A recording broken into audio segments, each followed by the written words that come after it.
Мне было так тяжело прыгать. Камила Валиева впервые откровенно рассказала о чувствах на Олимпийских играх. На Камилу оборачивались спортсмены в столовой, а она берегла чувства мамы и ужасалась числу фотографов на арене. Олимпийские игры в Пекине стали невероятно тяжелым и жестоким испытанием для юной Камилы Валиевой.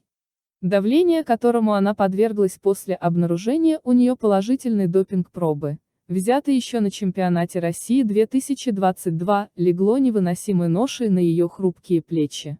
Торжество от победы в командном турнире затмило ожидание допуска к личным соревнованиям. Не прибавляли позитива и странные взгляды других спортсменов. Да и внимание зарубежной прессы явно было недобрым. Фигуристка достойно прошла сквозь этот кошмар и стала морально намного сильнее. Она не жаловалась, что ей сложно продолжала тренироваться и вышла на старт, чтобы завершить свое дело. В свои на тот момент 15 лет она справлялась со стрессом куда лучше многих взрослых. Правда, никто не знает, какая буря творилась у Камилы в душе и как ей хотелось вырваться из недружелюбной обстановки. Вместо этого она ловила каждую новость о самой себе, а потом находила успокоение в работе. И вот наконец-то Камила открыто рассказала, что чувствовала на Олимпиаде и как едва не отчаялась во время межсезонья. Воспитанница Этери Тутберидзе позволила спустя больше года после неприятных событий выплеснуть скопившуюся боль внутри. В Пекине отвлечься от скандала ей помогали тренировки, островок стабильности посреди грозного шторма. Однако сосредоточиться полностью на работе девушке не давали. Я сначала боялась даже выйти в тот тренажерный зал, который у нас был, потому что мне сказали: ты не должна появляться на тренировках. И я как-то в штыки это воспринимала. Меня же сначала с тренировок на один день отстранили, и я так гуляла. Второй день я пошла уже тренироваться. Это для меня какое-то расслабление было. Я работаю все хорошо, прыгаю на скакалке. Привычная рутина меня успокаивала. Но самое, наверное, такое, когда выходишь на тренировочную арену и понимаешь, что там вместо нескольких фотографов у тебя просто вся арена из этого щелкающего фотоаппарата. Ты выходишь, и что бы ты ни сделала, все сфотографировали, выложили. Ты уже привык быть под камерами, но не до такого состояния, что на тренировках ты упал, и это падение сразу же вылилось в сеть. Чрезмерным вниманием Камилу не обделяли не только фотографы и пресса, но и другие участники игр. Спортсмены не стеснялись бросать на нее взгляды и даже оборачиваться. Неудивительно, что она хотела покинуть Пекин и вернуться домой на передышку. Справиться же с ворохом эмоций, когда находишься будто во вражеском лагере, невыносимо трудная задача. Разные непонятные чувства в итоге помешали ей откатать на привычно высоком уровне произвольную программу. Они разные, очень разные. Такое все сумбурное, непонятное. И я понимала, что, если бы я хотя бы на пару дней, например, прилетела в Москву, что было невозможно тогда сделать, эта смена обстановки мне бы помогла чуть-чуть выдохнуть. Ты на команднике такой свеженький, все нормально, все хорошо, упали, ничего страшного, наличке будет лучше. А когда еще 10 дней и при этом у тебя какие-то грузы сзади появляются, ты просто ходишь и понимаешь, что некоторые спортсмены в столовой очень так странно смотрят, оборачиваются. И ты не можешь об этом не думать. Понимаешь, что вроде ты сильная девочка, но мне было так тяжело прыгать из-за того, что я себе построила, и того, что на меня навалилось. Поэтому смена обстановки была бы как нельзя лучше, рассказала Валиева. Судорожно новости проверяла, допускают меня до соревнований в личке или нет. Камила чувствовала необходимость поделиться печалями с самым близким человеком, мамой. Та не могла сопровождать дочь в Пекине из-за вирусных ограничений, поэтому находилась в Москве, за тысячи километров от дочери, попавшей в крайне сложную ситуацию. Звонки и сообщения в любом случае вряд ли бы заменили живое общение, но Камила еще и сознательно поставила свои тревоги на второе место. Не по годам мудрая, она оберегала маму от волнений и переживаний.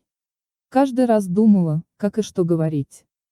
На волю Камила выпускала мысли перед Марком Кондратюком. Он сыграл для нее роль своеобразной жилетки в олимпийской деревне. На самом деле очень не хотелось тревожить маму. Я очень фильтровала то, что я ей писала, названивала. Я нуждалась в общении, но делала это осторожно, потому что мама очень переживает.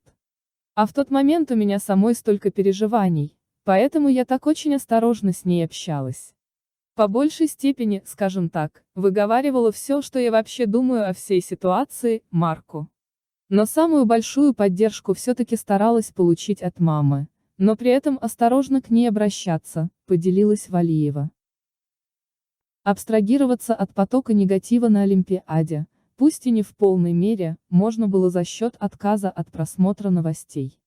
Но тогда Камила, напротив, ловила каждое сообщение и видела, что о ней пишут. Комментарии с поддержкой тоже замечала, и их было много, но отмести плохое не вышло. К сожалению, да. Мне надо было просто удалить все соцсети, где идет именно новостной поток. А я еще в какой-то момент судорожно новости проверяла, потому что там должно было выйти, допускают меня до соревнований в личке или нет. И ты такой подписываешься и все 10 дней. Но это не самый мой лучший поступок, сейчас я понимаю, что перед соревнованиями это вообще надо выключить, убрать. Тогда было очень много людей, которые писали в поддержку. Но именно в тот момент какие-то плохие комментарии приковывают твое внимание больше, чем положительные. В тот момент. Сейчас положительных комментариев тоже много, и спасибо большое, очень приятно, что есть такая поддержка. Но что случилось, то случилось. У меня должен был быть этот опыт, сказала фигуристка. Как ни странно, но Камила не стала отказываться смотреть запись своего болеро в личном турнире.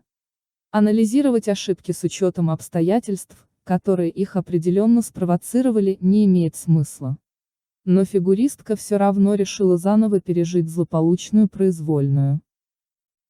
Это я сделала, специально раза 3 посмотрела со слезами на глазах, но я это посмотрела, потому что мне нужно было это сделать. Просто как закрыть гештальт, как это выглядело со стороны и что у меня было внутри. И я посмотрела и отпустила это. Хорошо. Это уже случилось, ну и все, хватит об этом думать, призналась спортсменка. Окончание игр в Пекине не положило конец испытаниям Камилы. Девушке предстояло понять, как кататься дальше, и вернуть былую уверенность.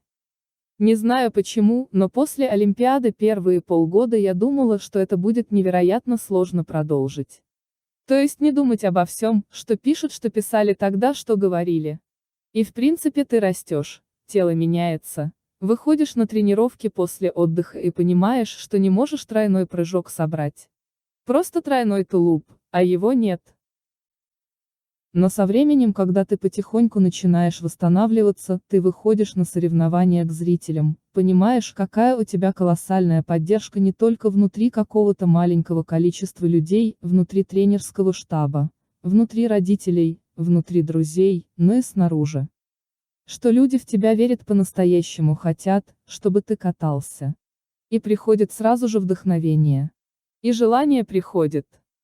Просто поставила новые цели и иду к ним спокойно, не торопясь и стараясь сделать путь на длинную дистанцию, а не на короткую, разоткровенничалась Валиева.